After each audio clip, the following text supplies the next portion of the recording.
વાત કરીશું સપ્ટેમ્બર 2026ના માસિક રાશિફળની।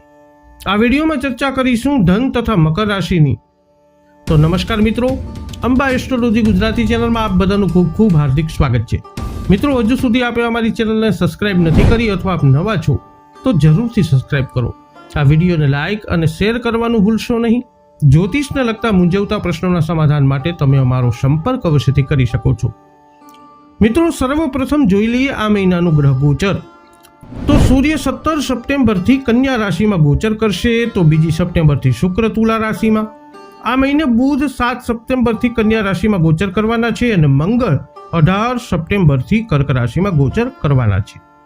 તો આ પ્રમાણેનું ગ્રહ ગોચર તમારા માટે કેવું રહેશે? આ માસના ગ્રહ ગોચર અનુસાર કાર્યક્ષેત્ર, વ્યવસાય, વ્યાપાર, નોકરી, આર્થિક સ્થિતિ, આરોગ્ય, પ્રેમ, પારિવારિક, દાંપત્ય જીવન, શિક્ષા, આ બધાની દ્રષ્ટિએ તમારા માટે કેવી પરિસ્થિતિઓનું થઈ શકે છે નિર્માણ, આવો વિગતવાર જાણીએ। શરૂઆત કરીશું જેમના નામના અક્ષરો હોય છે ભ, ધ, ફ, ઢ, ધન રાશિની। શરૂઆત કરીએ તમારા આરોગ્યથી। આ મહિનો તમારા સ્વાસ્થ્ય માટે સારું રહેશે। સૂર્ય તમને અસાધારણ શક્તિ અને ઉર્જા આપશે। જો કે નાની નાની સમસ્યાઓ માટે પણ તમારે તાત્કાલિક સારવાર તો લેવી જોઈએ। આ મહિને તમે બીમારીઓથી મુક્ત રહેશો, પણ એ વાતનું થોડું જોખમ છે કે નાની બીમારીઓ પર રિકવરીનો સમય વધુ જટિલ બનાવી શકે છે। તેથી કોઈ પણ નાની સમસ્યાઓ માટે ડૉક્ટરની અવશ્ય સલાહ લો, નહીંતર કોઈ ગંભીર સ્વાસ્થ્ય સમસ્યાઓ ઊભી થઈ શકે છે। વાત કરીએ નાણાકીય જીવનની। તો આ મહિને તમને ફક્ત નાણાકીય લાભ જ નહીં, પણ સારા કાર્યો કરવાથી અને આધ્યાત્મિક રીતે પ્રબુદ્ધ વ્યક્તિઓ સાથેના સંબંધોથી લાભ મળવાની તક મળી છે। તમે જે પણ વિવાદો અથવા મુકદ્દમામાં ફસાયેલા છો તેમાં તમને સફળતા મળશે। આનો અર્થ એ છે કે તમારે તમારા કાર્યોનું સંચાલન એવી રીતે કરવું જોઈએ કે આ સમયગાળા દરમિયાન આવા કોઈ પણ વિવાદોનું નિરાકરણ થઈ જાય। સરકારી સંસ્થાઓ અથવા વિભાગો સાથે જોડાયેલા લોકો માટે આવનારો સમય ખૂબ જ ફાયદાકારક રહેશે। તેમણે આ પરિસ્થિતિઓનો સંપૂર્ણ લાભ આયોજિત રીતે લેવો જોઈએ। વ્યવહારિક રીતે તમે તમારા બધા આયોજિત ઉદ્દેશો પ્રાપ્ત કરી શકશો। વધુમાં રોકાણો અને નવા સાહસો માટે વાતાવરણ ખૂબ અનુકૂળ રહેશે। વાત કરીએ કારકિર્દી અને વ્યવસાયની। તો આ મહિનો તમારા વ્યાવસાયિક જીવન માટે ખાસ અનુકૂળ નથી। સંકેતો સૂચવે છે કે તમારે સખત મહેનત કરવી પડશે, પરંતુ તમારા પરિણામો એટલા અનુકૂળ નહીં હોય। સંપર્કો પણ ખૂબ મદદરૂપ નહીં થઈ શકે। વ્યવસાય અથવા કાર્ય હેતુ માટે કેટલીક મુસાફરી શક્ય છે। આ મહિને તમારે અપેક્ષાઓ પૂર્ણ નહીં થઈ શકે, જોકે પૂર્વ દિશાની યાત્રા કેટલાક ફાયદા લાવી શકે છે। તમારા ઉપરી અધિકારીઓ સાથે મતભેદ થવાની પણ શક્યતા ખૂબ વધારે છે। તમારે મુશ્કેલ પરિસ્થિતિનો અંદાજ લગાવી અને જરૂરી સુધારાત્મક પગલાં લઈ અને આ કરવાનું ટાળવું જોઈએ। એકંદર આ મહિનો એવો છે જ્યાં તમને તમારા કામમાં સાવધાની રાખવી જરૂરી છે। વાત કરીએ શિક્ષણની। આ મહિને તમારા શૈક્ષણિક પ્રયત્નો સફળ થશે, કારણ કે ગ્રહો અનુકૂળ છે। ઉચ્ચ શિક્ષણ મેળવનારાઓ ખાસ કરીને સારું પ્રદર્શન કરવાની અપેક્ષા રાખી શકે છે। શિષ્યવૃત્તિ અથવા ફેલોશિપ પણ જીતી શકે છે। તમારામાંથી મોટાભાગના લોકો ધ્યાન કેન્દ્રિત કરશે, જે તમને ઝડપથી શીખવામાં મદદ કરશે। કાયદાનો અભ્યાસ કરતા વિદ્યાર્થીઓ માટે આ સમય અનુકૂળ છે। ટેકનિકલ વિદ્યાર્થીઓ પણ તેમના સરેરાશ કરતાં ઉપરના પ્રદર્શનથી ખુશ થશે। ખાસ કરીને વહીવટી હોદ્દા માટે સ્પર્ધાત્મક પરીક્ષાઓ આપનારાઓ પણ સારું પ્રદર્શન કરશે। વાત કરીએ પારિવારિક જીવનની। આ મહિને તમારા માટે કોઈ મહત્વપૂર્ણ શુભ ઘટનાઓ બનવાની નથી, કારણ કે ગ્રહો થોડા અટલ છે। સ્પષ્ટ સંકેતો છે કે તમારામાંથી કેટલાક તમારા જીવનસાથી સાથે તણાવપૂર્ણ સંબંધોનો અનુભવ કરી શકે છે। બાળકો તમારી ચિંતાઓમાં વધારો કરી શકે છે અને તેમની પ્રવૃત્તિઓ પર કાળજીપૂર્વક દેખરેખ રાખવી જરૂરી છે। આના માટે તમારે તેમના કાર્યો ઉપર વધુ ધ્યાન આપવું જરૂરી છે। વધુમાં તમારામાંથી કેટલાકના તમારા પિતા સાથેના સંબંધોમાં તણાવ આવવાની શક્યતા છે। આ ખૂબ જ અપ્રિય ઘટના હશે અને તેથી તમારે આવી પરિસ્થિતિ ટાળવાના પ્રયત્ન કરવા જોઈએ। મુશ્કેલીવાળા સ્થળોથી દૂર રહો અને કોઈ પણ તકરારમાં ફસાવાનું ટાળો। વાત કરીએ હવે જેમના નામના અક્ષરો હોય છે ખ અને જ, મકર રાશિની। શરૂઆત કરીએ આરોગ્યથી। આ મહિને તમારા સ્વાસ્થ્ય માટે ગ્રહોની આગાહી ખૂબ જ ઉત્સાહજનક નથી।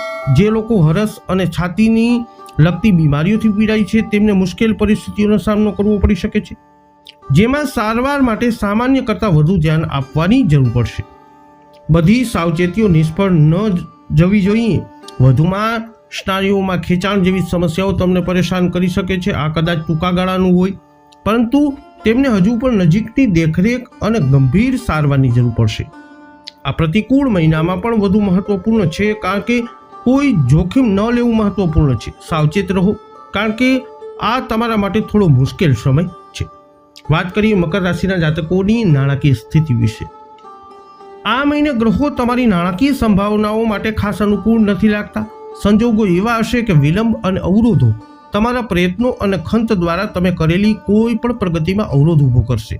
પરંતુ વધુ મહત્વની વાત એ છે કે આત્મવિશ્વાસ અને હિંમતમાં નોંધપાત્ર ઘટાડો થશે, જેના કારણે તમે પહેલ કરી શકશો નહીં. આ તમારા બધા પ્રયત્નોમાં પ્રતિબિંબિત થશે, જે તમને ક્યાંય નહીં લઈ જાય. વધુમાં વાતાવરણ નવા રોકાણો માટે પણ અનુકૂળ રહેશે નહીં અને આવી કોઈ પણ યોજનાઓ હાલ પૂરતી મુલતવી રાખવી જરૂરી છે. કારકિર્દી અને વ્યવસાયની વાત કરીએ તો આ એક એવો મહિનો છે જેમાં તમારી કારકિર્દીમાં પ્રગતિની સંભાવનાઓ ઓછી છે, પરંતુ જો તમે સાવચેત નહીં રહો તો તમે તમારી વર્તમાન સ્થિતિથી ઘણા સ્થાન નીચે પણ આવી શકો છો. તમારામાંથી કેટલાક લોકો ઝડપી નફા માટે કાયદાની બહાર કામ કરવા માટે લલચાય તેવી શક્યતા ખૂબ છે.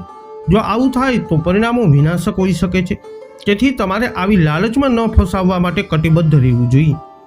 તમારા સહકર્તાઓ સાથે ગંભીર મતભેદ થવાની શક્યતા છે. આ એવી બાબત છે જે તમારે ટાળવાનો પ્રયત્ન કરવો જોઈએ. મુસાફરી પણ સૂચવવામાં આવી રહી છે, પરંતુ તે કોઈ લાભ આપશે નહીં.